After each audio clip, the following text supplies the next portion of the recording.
primetime news this evening, more state funding on the way for hurricane victims. JDF to also help with rebuilding. Shortage of some produce already evident in local markets. And $800 million worth of damage done to schools by Beryl. Good evening and welcome to Primetime News on air and online at onespotmedia.com. I'm Archibald Gordon. And I'm Janella Precious with a preview of what's to come in business news. Here's Andrea Chisholm.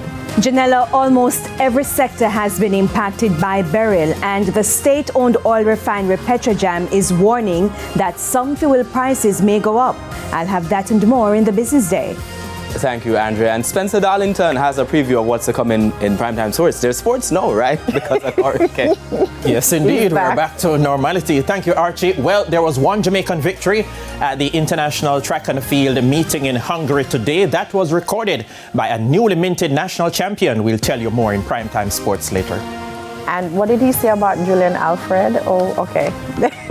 I had to plug her in. There's also sports commentary, E-Prime, and weather in this newscast. But before the break, the feedback question. And this evening we're asking, what are your thoughts on Jamaica's team for the 2024 Paris Olympics? You can share comments online, facebook.com/televisionjamaica, and post on X, at TVJ News Center. Stay with us for news in detail after the break.